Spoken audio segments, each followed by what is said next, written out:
आपलं शहर आता स्मार्ट होत आहे। मग तुम्ही कधी स्मार्ट होताय? स्मार्ट न्यूजचे यूट्यूब चॅनल सबस्क्राइब करा, स्मार्ट बना। नोटिफिकेशनसाठी बेल आइकॉन पर क्लिक करा। नमस्कार, मैं ओमकार अंगड़ी। स्मार्ट प्लस के आज के समाचार में आपका स्वागत। नजर सबसे पहले सुर्खियों पर। केंद्र से चीनी निर्यात पर अब रोक लगाने के लिए कदम, मानसून का पूर्वानुमान घोषित। संभाजीराजे छत्रपति के समर्थन के लिए एकजुट होंगे मराठा संगठन। बेलगाम में एम्स केंद्र स्थापित करने के लिए ट्विटर पर जागरूकता अभियान। विधान परिषद चुनाव के लिए पूर्व मंत्री प्रकाश हुक्केरी का आवेदन। Little masters pre primary school की शुरुआत।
Dream, dream, dream. Dream transform into thoughts, and thoughts results in action. We, Earth Kota Career Academy, will help you to achieve your dreams with our best and brightest minds. With smart learning techniques, improving your mental ability and smart problem-solving skills, achieve your dreams with academic and competitive exams like NDA, IIT, JEE, NEET, CET, Junior Scientist, NTSC, KVPY, Olympiad, RMS, RIMC, Sainik School, and classes from 6th to 12th standard, State, CBSE, ICSE. Developing high IQ and personal skills with social, emotional, and mental growth. We have our pattern-proof winning methodology in all our classroom programs.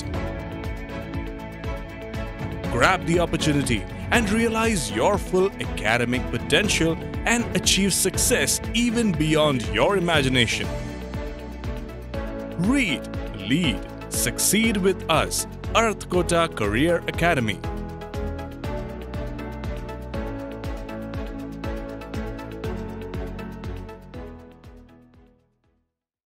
अब समाचार विस्तार से। देश में महंगाई तेजी से बढ़ी है। केंद्र सरकार ने ईंधन की कीमतों में भी कमी की है। हालांकि खाद्य पदार्थों की बढ़ती कीमतों में कमी थमने का नाम नहीं ले रही है। केंद्र सरकार ने देश में अधिशेष स्टॉक का निर्माण करने पर खाद्यान्न की कीमतों को कम करने के लिए चीनी के निर्यात पर आज प्रतिबंध लगा दिया। कुछ दिन पहले गेहूं के निर्यात पर रोक लगा दी गई थी। सरकार ने फैसला चीनी की बढ़ती कीमतों पर लगाम लगाने और देश में आपूर्ति सुचारू रखने के लिए लिया है। यह प्रतिबंध 31 अक्टूबर तक चलेगा। सरकार के इस कदम की भविष्यवाणी की जा रही थी। 1 जून से कुछ पाबंदियां लगाई जाएंगी। सरकार ने निर्यात पर यह फैसला लिया है क्योंकि देश में चीनी सीजन 30 सितंबर 2022 तक 60 से 65 लाख मीट्रिक टन होना चाहिए। सरकार 2 से 3 महीने के लिए अतिरिक्त चीनी का भंडार करना चाहती है। देश में बढ़ती मांग को पूरा करने के लिए इन शेयरों की ज़रूरत है। आंकड़ों के अनुसार देश बड़ी मात्रा में चीनी का निर्यात करता रहा है। पिछले साल 60 लाख मीट्रिक टन चीनी निर्यात करने का लक्ष्य था, लेकिन वास्तव में 70 लाख मीट्रिक टन चीनी का निर्यात किया गया था। इस साल चीनी मिलों ने 82 MLT चीनी निर्यात के लिए भेजी है। इसमें से 78 MLT चीनी का निर्यात भी किया जा चुका है। विदेश व्यापार महानिर्देशालय ने एक अधिसूचना में कहा, चीनी के निर्यात को 1 जून 2022 से प्रतिबंधित श्रेणी में रखा गया है। मानसून का पूर्वानुमान घोषित। अंडमान और निकोबार द्वीप समूह में मानसून आमतौर पर 22 मई तक पहुंचता है। हालांकि इस साल मानसून ने 15 मई को ये चरण पार कर लिया है। मौसम विभाग केरल में बारिश, हवा के चक्र और आउटगोइंग लॉन्ग वेव रेडिएशन के आधार पर मानसून के आगमन की तारीख तय करता है। पिछले हफ्ते मौसम विभाग ने भविष्यवाणी की थी कि मानसून 25 मई को केरल तट तक पहुंचेगा। मौसम विभाग ने कहा है कि मानसून के जल्द ही केरल में दस्तक देने की संभावना है, क्योंकि मानसून कोमोरिन और कन्याकुमारी में चला गया है। इसी तरह मानसून की बारिश पहले ही गिर चुकी है। भारतीय मौसम विभाग ने मंगलवार को कहा कि अगले 48 घंटों में मानसून के आगे बढ़ने के लिए मौसम अनुकूल है। IMD ने पहले कहा था कि मानसून के 27 मई को केरल पहुंचने की उम्मीद है। वर्तमान में श्रीलंका का दक्षिणी तट मानसूनी हवाओं से घिरा है। IMD ने बयान में कहा, अरब सागर के दक्षिणी पूर्व हिस्से, मालदीव, कोमोरोस क्षेत्र, मध्य पूर्व बंगाल की खाड़ी और उत्तर पूर्व में मानसून के लिए अगले 48 घंटों के लिए परिस्थितियां अनुकूल है। संभाजीराजे छत्रपति के समर्थन के लिए एकजुट होंगे मराठा संगठन। छठी राज्यसभा सीट से निर्दलीय चुनाव लड़ रहे छत्रपति संभाजीराजे असमंजस में है, क्योंकि न तो भाजपा और न ही महाविकास आघाड़ी ने उनके लिए समर्थन की घोषणा की है। इसलिए अब छत्रपति संभाजीराजे की आक्रामक भूमिका निभाने की संभावना है। छत्रपति संभाजीराजे को मराठा संगठनों का मजबूत समर्थन प्राप्त है। इन संगठनों ने पहले ही संभाजीराजे की राज्यसभा उम्मीदवारी के लिए मोर्चा बनाना शुरू कर दिया था। वहीं संभाजीराजे के कुछ समर्थक काफी आक्रामक हो गए हैं। शिवसेना द्वारा संजय पवार को मैदान में उतारने और संभाजीराजे छत्रपति का समर्थन करने से इनकार करने के बाद मराठा संगठन और संभाजीराजे समर्थकों में तीव्र आक्रोश है। इन सभी घटनाक्रमों की पृष्ठभूमि में संभाजीराजे समर्थकों द्वारा सोशल मीडिया पर एक पोस्टर साझा किया जा रहा है। ये पोस्टर कुछ ही देर में वायरल हो गया है। इस पोस्टर पर लिखा है कि अब राज्यसभा नहीं बल्कि पूरा राज्य संभालेगा। इसके जरिए संभाजीराजे समर्थकों ने शिवसेना और महाविकास आघाड़ी को चेतावनी दी है। शिवसेना ने छत्रपति शिवाजी महाराज के विचारों को धोखा दिया है, न कि संभाजीराजे के साथ। अगर संभाजीराजे छत्रपति को राज्यसभा चुनाव में समर्थन नहीं मिला तो हम मुख्यमंत्री उद्धव ठाकरे, संजय राउत और महाविकास आघाड़ी के नेताओं के घर में प्रवेश करेंगे। ऐसे में हर कोई इस बात को लेकर उत्सुक है कि आगे क्या होगा। बेलगाम में एम्स केंद्र स्थापित करने के लिए ट्विटर पर जागरूकता अभियान। अखिल भारतीय आयुर्विज्ञान संस्थान नई दिल्ली में स्थित है। संस्थान को भारत के प्रसिद्ध चिकित्सा शिक्षा केंद्रों में से एक के रूप में जाना जाता है, जो विश्व प्रसिद्ध है। यहाँ कई तरह के मरीजों का इलाज किया जाता है। केंद्रीय स्वास्थ्य मंत्री मनसुख मांडवी ने कर्नाटक में केंद्र स्थापित करने की अनुमति दे दी है।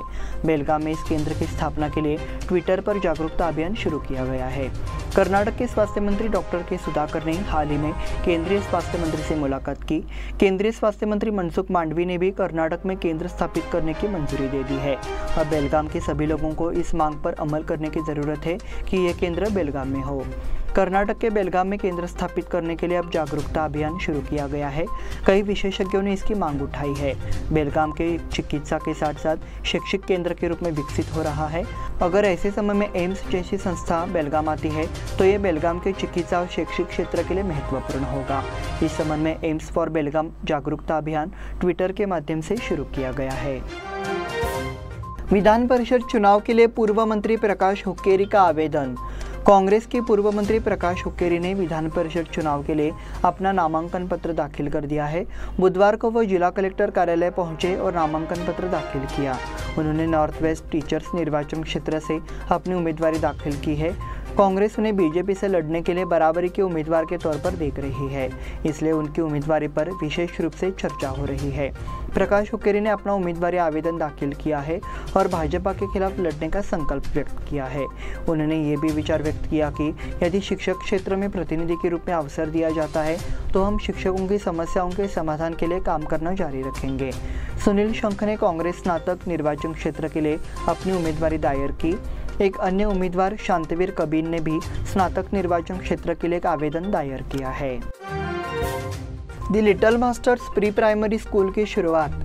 कपिलेश्वर रोड पर the little masters pre primary school का उद्घाटन हाल ही में किया गया।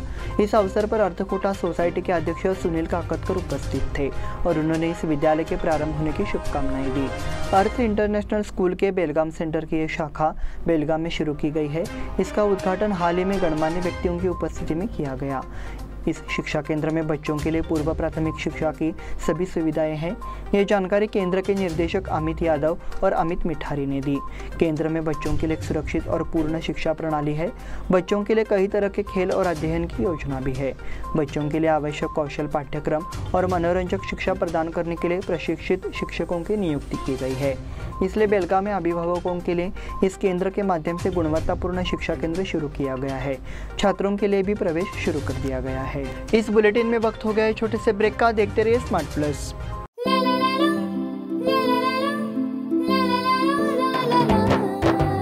जले दीप अंगना में होगी रोशन दुनिया, पलकों तले छा जाए चांद तारों का साया।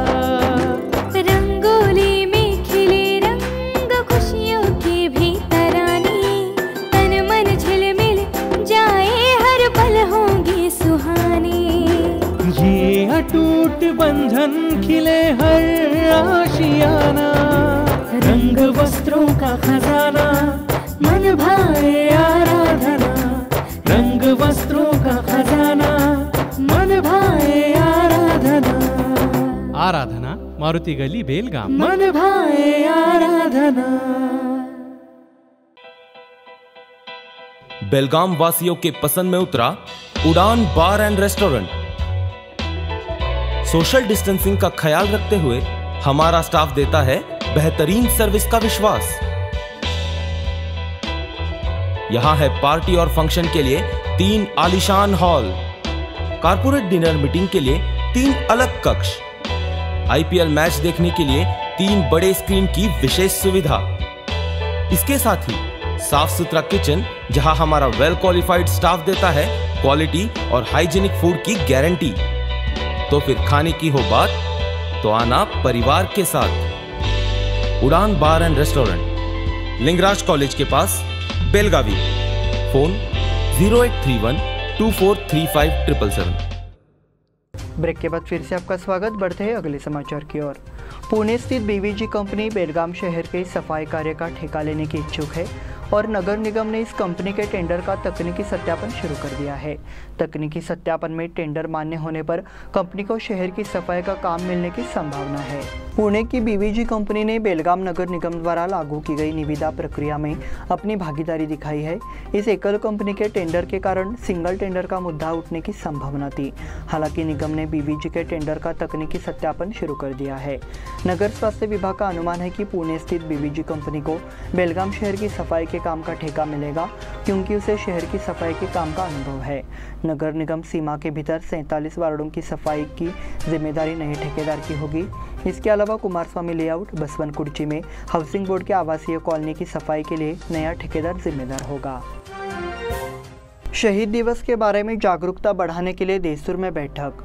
पिछले 65 सालों से सीमावर्ती इलाकों में मराठी जनता अपने साथ हो रहे अन्याय के खिलाफ संघर्ष कर रही है। ये लड़ाई अब अपने अंतिम चरण में है। इस मौके पर सभी मराठी लोगों को एक साथ आकर लड़ाई तेज करने की ज़रूरत है। आने वाले 1 जून को होने वाले शहीद दिवस पर शहीदों को अभिवादन देने के लिए बेलगाम तालुका में विभिन्न स्थानों पर बैठकें हो रही है। इन बैठकों का आयोजन महाराष्ट्र एकीकरण समिति द्वारा दिया गया है। इसी हुतात्मा दिन से उन्होंने मराठी दस्तावेजों की लड़ाई को तेज करने का मार्गदर्शन दिया। देसूर में मंगलवार की रात हुई बैठक में देसूर के युवक बड़ी संख्या में उपस्थित थे। समिति के कार्यकारी अध्यक्ष पूर्व विधायक मनोहर किनेकर ने मार्गदर्शन देते हुए मराठी लोगों को कर्नाटक सरकार को ताकत दिखाने की आवश्यकता व्यक्त की और 1 जून को शहीदों का अभिवादन करने के बाद मराठी दस्तावेजों के लिए लड़ाई तेज करने की अपील की। इस अवसर पर पूर्व महापौर शिवाजी सुंठनकर, दत्ता उगाड़े सहित अन्य पदाधिकारी उपस्थित थे।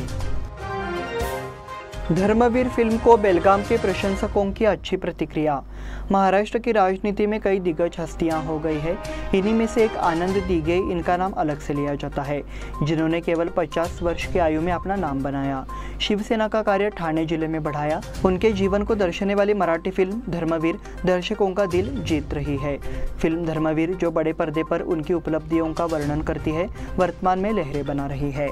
शिवसेना की ओर से युवसेना और महाराष्ट्र एकीकरण युवा समिति के सहयोग से बेलगाम के ग्लोब चित्र मंदिर में धर्मवीर फिल्म दिखाई गई है। फिल्म को बेलगाम क्षेत्र में मराठी प्रशंसकों से जबरदस्त प्रतिक्रिया मिली है। हलगा ग्राम पंचायत के नए अध्यक्ष के रूप में सदानंद बिलगोजी का चुनाव। सदानंद बसवंत बिलगोजी को हलगा ग्राम पंचायत के नए अध्यक्ष के रूप में निर्विरोध चुना गया है। चयन की घोषणा होते ही बिलगोजी को बधाई दी गई और समर्थकों ने गुलाब के फूल बरसाकर जश्न मनाया। श्री धर्मराज बहुउद्देश्य सहकारी समिति की ओर से हलगा ग्राम पंचायत का नया अध्यक्ष चुने जाने पर सदानंद बसवंत बिलगोजी का अभिनंदन किया गया। इस दौरान बड़ी संख्या में ग्रामीण मौजूद रहे। इसी तरह गांव के शिंदे परिवार ने भी बिलगोजी का अभिनंदन किया। इस अवसर पर बोलते हुए अनिल शिंदे ने कहा कि नए ग्राम पंचायत अध्यक्ष सदानंद बिलगोजी द्वारा अब तक किए गए कार्यों की स्वीकृति के रूप में उनका चयन किया गया है। शहर उपनगरों में 31 तारीख को बिजली गुल। मंगलवार को मरम्मत कार्य के चलते 31 तारीख को सुबह 10 बजे से शाम 5 बजे तक शहर और उपनगरीय बिजली की आपूर्ति नहीं होगी। Dharmaveer Sambhaji Chowk, Kirloskar road, Kadolkar street, Maruti street, Shivaji road, radio complex, Patil street, Tilak Chowk, Deshpande street, Basavant street, college road, Kelkarbag, Samadhi Galli, Ramalinga खिंड गली, बापड़ गली, बुरुड़ Galli, Ganpat Galli, Goa west, Maratha colony, Congress road, first railway gate, Nehru road, Savarkar road, Ranade road, Agarkar road, दूसरा railway gate, Hindu Nagar, Rana Pratap road, Rabindranath Tagore road, Gudshed road, Somwarpeth, Mangalwarpeth, Budhwarpeth, Guruwarpeth, Shukrawarpeth, Deshmukh road, Hindwadi, Khanapur road, Indraprastha Nagar, HP colony, railway station, Kapileshwar road, Hulbatte colony, Shahapur Khade Bazaar, कचेरी गली, Korea गली, मीरापुर गली, सराफ गली क्षेत्र की बिजली आपूर्ति ठप हो जाएगी। ढाबा पर सिलेंडर फटने से 2 घायलों की मौत। यमगढ़नी के पास सहारा होटल में गैस सिलेंडर का रिसाव 20 तारीख की रात हुए इस विस्फोट में 5 रसोइया घायल हो गए थे। गंभीर रूप से घायल होटल मालिक याकूब मोहम्मद कादीवाला और रसोइया इराकमुल हकीकी मंगलवार को कोल्हापुर में इलाज के दौरान मौत हो गई। मोहम्मद अनवर, मुशर्रफ शेख, मोहम्मद आज़ाद शेख का कोल्हापुर में इलाज चल रहा है। याकूब मोहम्मद कादीवाला के परिवार में उनकी पत्नी, 5 बच्चे, भाई और बहन है। घटना बसवेश्वर चौक पुलिस स्टेशन में दर्ज की गई और आगे की जांच उपनिरीक्षक आनंद करिकट्टी द्वारा की जा रही है। Asia cup hockey, Bharat Japan से हारा। पाकिस्तान के खिलाफ पहले मैच में ड्रॉ के बाद भारत मंगलवार को पुरुष एशिया कप के दूसरे मैच में जापान से 2-5 से हार गया। ऐसे में भारत की इस टूर्नामेंट के सेमीफाइनल में पहुंचने की राह अब कठिन है। फ्रेंच ओपन, जोकोविच की विजयी सलामी। विश्व के नंबर 1 सर्बियाई खिलाड़ी नोवाक जोकोविच ने फ्रेंच ओपन में विजयी सलामी दी। पुरुष एकल में उनके साथ दूसरी वरीयता प्राप्त डेनियल मेदवेदेव भी शामिल थे। हॉकी संघ ने खिलाड़ियों का किया अभिनंदन। मिनी ओलंपिक में अंडर 14 हॉकी प्रतियोगिता में उत्कृष्ट प्रदर्शन करने वाली जिला बालक एवं बालिका हॉकी टीम को हाल ही में गोवर्धन हॉल में हॉकी एसोसिएशन द्वारा सम्मानित किया गया। एसोसिएशन के अध्यक्ष धनंजय पटेल, हॉकी बेलगाम के अध्यक्ष गुलप्पा होसमनी, उपाध्यक्ष पूजा जाधव, सचिव सुधाकर चालके ने उपविजेता लड़कियों और कांस्य पदक विजेता लड़कों की टीम के हॉकी खिलाड़ियों को ट्रॉफी, प्रमाण पत्र और बुके देकर सम्मानित किया। इसी के साथ स्मार्ट प्लस के आज के समाचार समाप्त हुए। धन्यवाद।